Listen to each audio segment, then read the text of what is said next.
Have you ever noticed that the more you question the world, the fewer people seem to care? The deeper you dig into life's mysteries, the more you feel like you're talking to a wall. If that sounds familiar, you're not alone and you're not imagining it. Throughout history, the most curious, inquisitive minds have been met with blank stares, suspicion, or outright hostility. Think about it. Socrates was forced to drink poison, Giordano Bruno was burned at the stake, and even Einstein was mocked early on as a dreamer. These weren't just brilliant people, they were relentless questioners, and society didn't thank them for it. The 19th century philosopher Søren Kierkegaard once wrote that to think deeply is to risk standing apart from the crowd of solitude most people dread. The sharper your curiosity, the more it isolates you. But why? Why does society push away those who dare to ask the tough questions? The answer isn't simple, it's buried in our psychology, our history, and the way we're wired as humans. Today, we're diving into this paradox. Why the curious mind, the one that seeks truth above all, so often ends up on the outside looking in. Stick with me, this is going to get uncomfortable, but it's worth it. Let's start with a hard truth. Curiosity isn't always a gift. Sure, we're told as kids to ask questions, to explore, to wonder.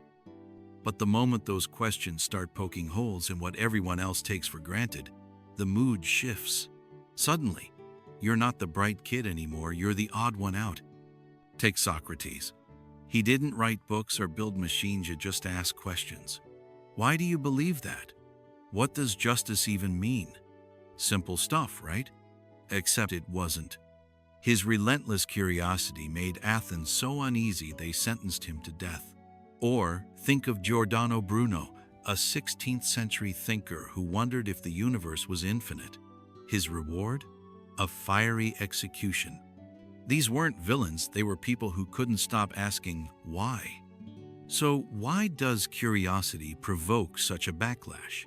It's not about the questions themselves, it's about what they expose. When you meet someone taller than you, you might feel small but not attacked. When you see someone richer, you might feel jealous but not threatened. But when someone's curiosity reveals a gap in your understanding, that hits different. Psychologists call this the exposure effect. A curious mind doesn't just bring new ideas. It shines a light on what others haven't bothered to question. And that stings. Let's break this down. Why does a curious person unsettle us more than, say, a loud braggart or a flashy millionaire? It's because curiosity doesn't just challenge the room, it challenges you. When someone stronger walks in, you can still feel secure in your own strengths. But when someone questions the foundations of your world, like, why do we follow this rule? Or, what if we're wrong about everything? It's personal. It's not their biceps or bank account flexing. It's their mind. And that's where we live. Our identity is tied to what we think we know. When a curious person comes along and starts unraveling that, it's not just a debate, it's an existential jab. People don't like feeling exposed, and curiosity has a way of stripping away the cozy blankets we wrap around our beliefs. That's why, historically, the most inquisitive souls like Copernicus, who dared to say the Earth wasn't the center of everything, were met with outrage, not applause. Here's the kicker. We don't resist because they're wrong. We resist because they might be right. Admitting that means rethinking everything, and most of us would rather double down than face the unknown. Ever tried questioning a family tradition at dinner? You don't get a thoughtful debate. You get awkward silence or a quick, "That's just how it is." That's the exposure effect in action. So why are we like this? Let's zoom out to our roots. For most of human history, survival wasn't about being the smartest, it was about belonging. Our ancestors lived in tight-knit tribes where fitting in meant food, shelter, and safety. Standing out? That could get you exiled or worse. Fast forward to today, and our brains still carry that tribal software.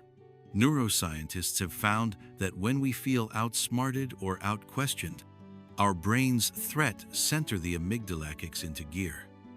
It's the same part that lights up when a lion's chasing you. To our ancient wiring, a curious mind isn't just a conversation partner, it's a potential disruptor. Someone who asks too many whys might upset the group's harmony, and harmony used to mean survival. Picture this. You're at a party, and someone starts dissecting why we blindly cheer for sports teams. One-on-one, you might nod along, even enjoy it. But in a group, the vibe shifts. People fidget, crack jokes, change the topic. Why? Because in a crowd, social stakes skyrocket. No one wants to look like the one who didn't get it. A 2022 study from MIT showed this exact pattern. People tolerate challenging ideas in private, but in groups, they'll freeze out the asker to protect their status. Curiosity doesn't just threaten ignorance, it threatens the pecking order. If curiosity is so disruptive, what does society actually want? The answer's simpler than you'd think. Predictability. We're drawn to what's easy, familiar, safe. Our brains are lazy. They love shortcuts. Psychologists call this cognitive fluency. A bold, confident, "this is how it is," feels better than a hesitant, "what if we're missing something?" Look around. Who gets the spotlight today? Not the philosopher pondering life's big questions, but the influencer with a snappy catchphrase. On platforms like X, a hot take gets retweeted 1,000 times, while a careful, curious thread sits at 12 likes. Why? Because simple sticks. It's instant dopamine, heavy lifting required. This isn't new. History loves a confident voice, even if it's shallow. Think of the snake oil salesman who packed crowds while inventors like Ada Lovelace, quietly revolutionizing computing, got overlooked. Schools drill us to memorize answers, not ask better questions. Jobs reward the yes man over the what if guy. Politics? It's a charisma. Contest truth comes second. Society says it loves curiosity, but only when it's tame, packaged, and doesn't rock the boat. Here's the paradox. The more you question, the more you uncover, and the less people want to hear it. The curious mind chases truth, but truth doesn't always win friends.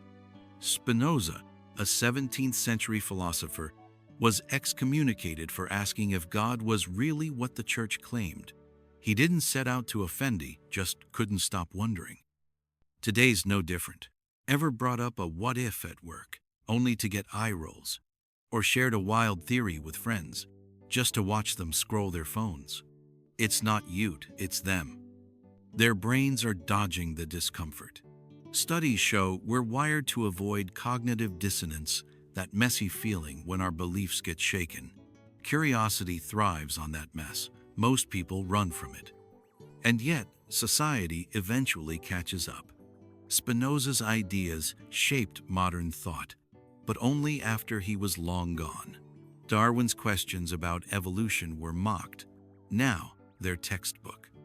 The curious are rarely celebrated in real time, only in the rearview mirror, when their ideas stop feeling like threats and start feeling like progress. So what's a questioner to do in a world that shrugs them off? Here's a roadmap: 4 steps to keep your fire alive without burning out. First, own your solitude. The best ideas often come when the noise fades. Darwin sketched his theories alone in his study. Solitude isn't failure, it's fuel.